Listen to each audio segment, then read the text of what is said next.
La valeur est au centre des relations sociales. Alors ce système d'évaluation de la valeur, on l'a développé assez rapidement, en tout cas je pense, parce qu'on en avait besoin pour tout simplement des questions de survie, de savoir avec quel membre du groupe, alors je parle vraiment dans les époques tribales, on était pour voir si ces personnes allaient être capables de nous aider pour survivre, pour aussi la reproduction, c'est-à-dire que notre but, c'est un peu basique de dire les choses comme ça, mais pourtant c'est ce qui est inscrit dans notre code génétique, la reproduction, se reproduire avec les meilleurs gènes possibles, tout ça passe par notre capacité à déterminer la valeur des autres.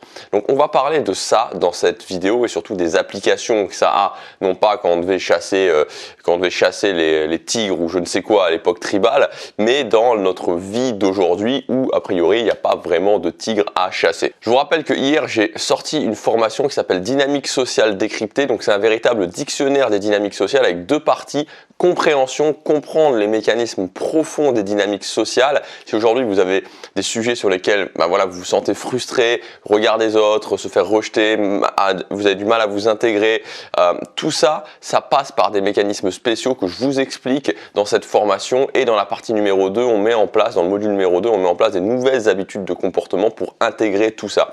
Donc vous avez une vidéo qui se trouve dans le premier lien dans la description. Donc dans cette vidéo, on parle de tout ça et je vous donne déjà beaucoup de valeur par rapport à ça. Je vous donne déjà beaucoup d'informations par rapport à ça pour mieux comprendre les dynamiques sociales. Donc même si vous ne comptez pas acheter la formation, je vous conseille dans tous les cas de regarder cette vidéo. On va parler de valeur perçue. Alors la valeur perçue, c'est la valeur qu'on va donner aux autres. Une personne, je lui donne cette valeur-là. Alors c'est quelque chose qu'on fait en sous-marin, c'est-à-dire quelque chose qu'on fait inconsciemment. Je lui donne cette valeur-là et en fait, si vous voulez, tout le monde va faire ça avec tout le monde, ce qui fait que on se retrouve avec des gens de haute valeur et des gens de basse valeur. Donc les gens de haute valeur, c'est typiquement les gens avec qui on va avoir envie d'être, qui vont attirer tout le monde à eux, et les gens de basse valeur, c'est justement les gens qui vont plutôt être, qui vont avoir du mal à s'intégrer, on va pas justement avoir envie d'être avec eux. Alors, comme je le dis à chaque fois, parce que c'est quelque chose de brutal, c'est quelque chose de profondément brutal, je le répète, ce n'est pas parce que vous êtes quelqu'un de haute valeur que vous êtes une bonne personne, et à l'inverse, c'est pas parce que vous êtes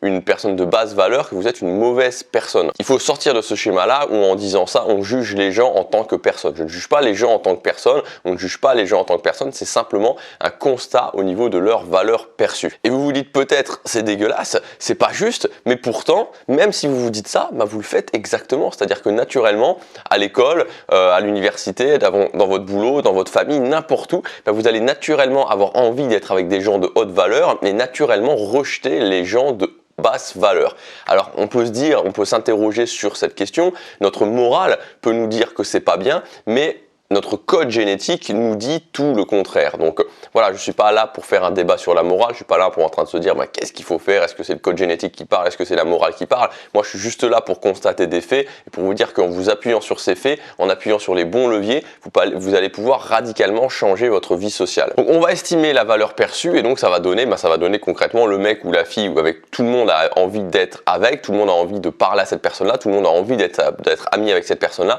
ou le mec ou la fille qui a une basse valeur et donc personne n'a vraiment envie d'être avec cette personne-là. Et comme je vous disais, c'est naturel parce que si je vous mets un choix, c'est-à-dire que si à 100 personnes je leur mets un choix, est-ce que vous rentrez dans cette Ferrari et vous voulez conduire cette Ferrari ou est-ce que vous rentrez dans cette Renault R5, cette vieille Renault R5 qui a 40 ans, 100% des gens, qui sont honnêtes vont dire qu'ils préfèrent conduire la Ferrari et qu'ils vont conduire la Ferrari, tout simplement. Donc ça s'appuie juste sur des mécanismes psychologiques. Donc c'est dur, mais c'est juste la réalité. Alors la bonne nouvelle, c'est que ce n'est pas, encore une fois, la valeur perçue, ce n'est pas concrètement vous et vous ne pouvez rien y faire. C'est-à-dire que la valeur perçue, ça passe par des DHV et des DBV, donc des démonstrations de haute valeur et des démonstrations de basse valeur. Ce que vous allez faire, ce que vous allez dire, ce que vous allez être au quotidien, à la vue des autres personnes, va uploader des DHV ou va uploader des DBV, c'est-à-dire que vous allez montrer des DHV, démonstrations de haute valeur, ou des DBV, démonstrations de basse valeur, et en fonction de ça,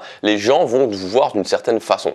Donc la bonne nouvelle, la très bonne nouvelle, c'est que même si aujourd'hui vous faites des choses qui uploadent un maximum de DBV et vous avez très peu de DHV, donc vous êtes vu comme quelqu'un de basse valeur, et bien si vous changez ça, si vous commencez à mettre en place des DHV dans votre vie et éliminer les DBV, vous allez être vu comme quelqu'un de haute valeur. Alors pourquoi c'est intéressant au niveau social de travailler sur sa valeur perçue? Parce que ça va nous simplifier énormément la tâche. À partir du moment où vous allez être vu comme quelqu'un de haute valeur, les gens auront naturellement envie d'être avec vous. Les gens auront naturellement envie de vous parler. Les gens auront naturellement envie pendant les conversations de relancer la conversation pour que vous soyez avec eux. Donc tous les autres aspects sociaux, comme par exemple les conversations, vont devenir beaucoup plus simples. La séduction aussi va devenir beaucoup plus simple. Donc pour illustrer tout ça, qu'est-ce que ça pourrait être? La même scène mais qui serait en mode soit DHV, démonstration de haute valeur, soit DBV, démonstration de basse valeur. Imaginez que vous soyez avec des amis ou avec votre famille, vous partez en voyage et vous avez la responsabilité du voyage. C'est-à-dire, enfin la responsabilité, c'est-à-dire que c'est vous qui avez organisé le voyage, c'est vous qui savez quel avion prendre, c'est vous qui savez comment aller jusqu'à l'hôtel, c'est vous qui savez quel hôtel, bref, vous avez cette responsabilité, donc c'est vous qui allez gérer. Et on peut imaginer que vous arrivez à l'aéroport et qu'à l'aéroport, l'avion est en retard et ça commence à vous mettre la pression.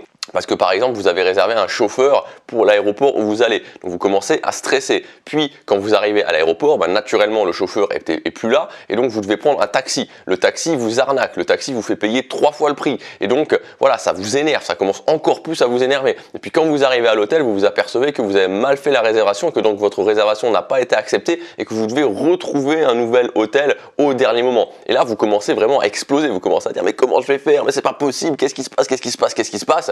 Voilà, là c'est tout à fait la situation où du début à la fin vous avez uploadé un maximum de démonstrations de basse valeur et tous les gens qui sont autour de vous vont vous voir comme quelqu'un de basse valeur. Alors que si à l'inverse vous faites la même chose, exactement la même situation qui se passe, l'avion qui a du retard, le chauffeur que vous avez réservé qui est donc plus là, le taxi qui vous arnaque, l'hôtel qui n'a pas été réservé et donc vous devez en trouver un autre, mais à chaque fois vous dites ok, bon c'est vrai que c'est pas agréable, je vais pas être sauté de joie, je vais pas être content parce que l'avion a du retard, je vais pas être content parce que le taxi m'arnaque ou parce que la réservation de l'hôtel c'est pas fait. Mais on peut trouver une solution. À chaque fois, vous dites, ok, c'est bon, je vais aller sur booking.com ou je vais aller sur un autre site, je vais réserver un hôtel, on va gérer la situation. Le taxi m'a arnaqué, ok, ça me fait pas plaisir, mais ça me donne une leçon pour la prochaine fois. Et que vous agissez comme ça, tout en restant calme, vous uploadez un maximum de démonstrations de haute valeur. Donc dans la même situation, il y a quelqu'un où sa valeur va considérablement descendre à la vue des autres personnes et cette même personne dans la situation où il va la gérer de façon haute valeur, sa valeur va augmenter à la vue des autres personnes.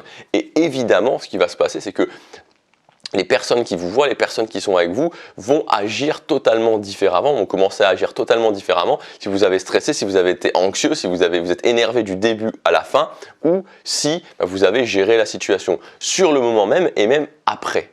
Donc quand vous accumulez ce genre de situation à la vue des autres et que vous faites basse valeur, basse valeur, basse valeur, basse valeur, basse valeur, basse valeur, les gens commencent de moins en moins à vous respecter, les gens commencent à vous voir de plus en plus comme quelqu'un de basse valeur et à l'inverse quand vous faites haute valeur, haute valeur, haute valeur, haute valeur, haute valeur, les gens commencent de plus en plus à vous respecter, de plus en plus à vous voir comme quelqu'un qui gère, comme quelqu'un sur qui on peut s'appuyer, comme un leader, comme quelqu'un de haute valeur. Donc comment augmenter sa valeur? Comme on l'a vu, c'est une question de DHV et de DBV. Alors le premier point pour moi, c'est d'éliminer un maximum de DBV, d'éliminer un maximum de démonstrations de basse valeur. Parce que ça veut dire simplement arrêter de faire des choses qui ne fonctionnent pas, qui montrent juste aux autres que vous avez une basse valeur. Donc par exemple, en termes de DBV, qu'est-ce que vous avez que vous pouvez arrêter immédiatement de faire? C'est premièrement vous plaindre. Arrêtez de vous plaindre. C'est-à-dire qu'à chaque fois que vous vous plaignez, mettez-vous une claque. Comme ça, mettez-vous une claque parce que c'est une très grosse démonstration de basse valeur. Et j'insiste au niveau des démonstrations de basse valeur, c'est pas parce que tout le monde le fait, c'est-à-dire que c'est pas parce que 99% des gens se plaignent que ça en fait quelque chose de bien à faire. Donc, premièrement, arrêtez de vous plaindre. Deuxièmement, arrêtez, et ça c'est quelque chose de définitif, de critiquer les autres quand ils ne sont pas là. On le remarque souvent dans les cercles sociaux, il y a quelqu'un qui va parler d'une autre personne d'une façon un peu critique ou qui va dire « oui, je dis ça mais c'est pas méchamment, je dis ça, c'est sans reproche, c'est pas pour juger la personne, mais enfin quand même, il est vraiment dégueulasse. » Donc quand vous critiquez les autres quand ils ne sont pas là, c'est une extrême démonstration de basse valeur. Arrêtez de le faire, vous pouvez tout simplement dire « mais là je suis en train de parler de quelqu'un d'autre, donc je ne le fais pas. » Si vous avez quelque chose à dire à quelqu'un, vous allez le dire en face. Ensuite, troisième point, par exemple, en termes de démonstration de basse valeur, c'est d'essayer de convaincre les autres. Quand vous essayez de convaincre les autres, en fait, ce qui se passe, c'est que quelqu'un qui essaie désespérément de convaincre quelqu'un d'autre ou qui essaie de convaincre quelqu'un d'autre de façon très appuyée, c'est pas par rapport à l'autre personne. Il dit rien par rapport à l'autre personne, par rapport à la personne qu'il essaie de convaincre. Il dit tout par rapport à lui-même. Il parle simplement de ses propres insécurités.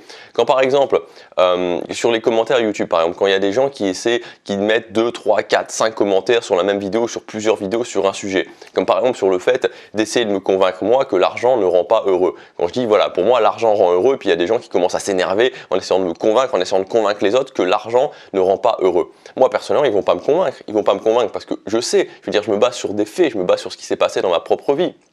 C'est-à-dire que j'ai gagné 700 € par mois, j'ai gagné 10 000 € par mois. Je me sens bien plus heureux avec 10 000 € par mois, honnêtement. Donc il ne va pas me convaincre. En revanche, il parle beaucoup plus sur lui. Il parle beaucoup plus sur lui, sur ses propres insécurités et sur le fait qu'en fait, il n'est pas sûr du tout que l'argent ne rende pas plus heureux. Il a besoin de convaincre les autres pour se convaincre lui-même, en fait.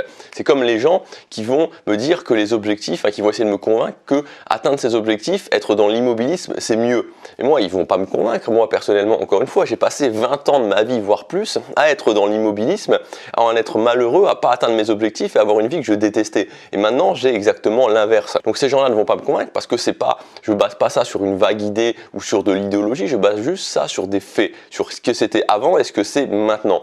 Et donc ces gens-là sont beaucoup plus en train d'essayer de se convaincre eux-mêmes que de me convaincre moi-même ou de convaincre les autres personnes. Donc c'est pareil pour quand vous êtes avec vous êtes en société, vous êtes avec d'autres personnes. Quand vous essayez désespérément de convaincre quelqu'un, c'est pas les autres que vous essayez de convaincre, c'est vous-même. Donc ça montre juste une démonstration de basse valeur, que vous n'êtes pas sûr en fait de ce que vous dites et que vous avez besoin que tout le monde soit d'accord, parce que si tout le monde n'est pas d'accord, ça renvoie, c'est une sorte de miroir par rapport à vos propres doutes. Donc ça, c'est pour les démonstrations de basse valeur. Alors, il y en a énormément d'autres. Ensuite, vous avez les démonstrations de haute valeur. Donc les démonstrations de haute valeur, ça va tout simplement montrer aux autres que vous êtes quelqu'un de haute valeur. Ça passe par ce que vous êtes, ce que vous dites, ce que vous faites. Donc par exemple, le fait de se respecter soi-même. Avant de vouloir être respecté par les autres, bien évidemment, il faut se respecter soi-même. Se respecter soi-même, ça passe par quoi? En premier lieu, ça passe par son apparence. Si je me respecte moi-même, si je me coiffe bien, si je prends soin de ma peau, si je prends soin de mes vêtements, si je prends soin de mon corps, ça montre que je me respecte moi-même. On peut chercher dans tous les sens, mais quand je me gave de friandises, quand je ne fais pas attention à mon corps, quand je ne fais pas attention à mes vêtements, quand je ne fais pas attention à mes cheveux, tout ça, il n'y a aucune justification qui montre que c'est mieux. Je veux dire, il n'y a rien de mieux à le faire que ne pas le faire. Donc, à partir du moment où vous le faites, vous démontrez une haute valeur parce que vous démontrez que pour vous, votre apparence, votre corps, votre physique, ça a une importance. Donc, vous vous respectez vous-même. Démonstration de haute valeur. Tout ce qui est « je me respecte moi-même », c'est une très très grosse démonstration de haute valeur. Deuxième point, par exemple, décidez vite. Décider vite et ne pas se plaindre, c'est-à-dire pas être là en train de te dire mais c'est ça, mais c'est difficile, ce choix est difficile, décider rapidement. Je reviens par exemple à la situation que je vous ai donnée de la personne qui était à l'hôtel était annulé avec son groupe, sa famille ou ses amis. Si la personne est là et commence à se plaindre, démonstration de basse valeur. En revanche, si la personne se dit ok, bon c'est comme ça, on va pas y passer 3 heures, l'hôtel était annulé, boum, je vais sur mon application, je regarde les nouveaux hôtels, ok, je prends un hôtel, je sélectionne cet hôtel, je réserve un nouveau taxi, boum, c'est parti. Voilà, démonstration de haute valeur, j'ai résolu une situation rapidement, j'ai pris des décisions rapidement. À chaque fois que vous prenez des décisions rapidement, vous démontrez une haute valeur. Une nouvelle démonstration de haute valeur, le fait de ne pas se juger, de ne pas s'en vouloir pour ses erreurs. Ça sert à rien d'être toujours dans le passé, de toujours ressasser ses erreurs du passé, ce qui s'est passé, etc., et de s'en vouloir pour ça. Dans tous les cas, c'est passé, ça ne changera jamais. La personne qui est capable de dire, ok, ça s'est passé, mais je vais de l'avant maintenant. Je vais de l'avant, je ne me concentre pas sur mes erreurs, je me concentre sur ce que je peux faire maintenant par rapport à la situation et je prends action dans le présent. Énorme démonstration de haute valeur, de ne pas se juger pour ses erreurs du passé, de ne pas vivre sa vie par le passé. Voilà, donc en fait, là encore, il y en a beaucoup d'autres. À chaque fois que vous faites, quand vous vivez, quand concrètement vous vivez votre vie par des DHV, par des démonstrations de valeur ou par des démonstrations de basse valeur, ça va simplement refléter des images totalement différentes de vous-même auprès des autres, et donc vous allez être vu comme une personne de haute valeur et comme une personne de basse valeur. Croyez-moi, je veux dire même pas. Ne me croyez pas, testez-le, testez le fait d'uploader des DHV dans votre vie, un maximum de DHV dans votre vie, et vous allez voir, mettez-les en place petit à petit dans votre vie, et vous allez voir que naturellement, les gens vont vous voir totalement différemment. Il n'y a pas d'autre solution parce que là, on parle même pas d'avoir envie de vous voir différemment ou pas envie de vous voir différemment, c'est juste que c'est inscrit dans notre code génétique. C'est juste que c'est des mécanismes purement génétiques, c'est des choses, des leviers psychologiques qui font que je vois quelqu'un qui prend des décisions rapidement, ça me dit dans mon cerveau que c'est quelqu'un de haute valeur. Je vois quelqu'un qui se bat pour ses objectifs, ça me dit dans mon cerveau que c'est quelqu'un de haute valeur. Je vois quelqu'un qui se respecte, qui prend soin de son corps, ça me dit dans mon cerveau que c'est quelqu'un de haute valeur. C'est pas un choix qu'on fait, c'est pas une réflexion qu'on a, c'est juste que c'est une indication qui vient directement dans notre cerveau et qui nous donne une nouvelle vision de cette personne. Voilà pour cette vidéo, j'espère qu'elle vous aura éclairé. J'ai essayé justement de vous apporter un maximum de valeur.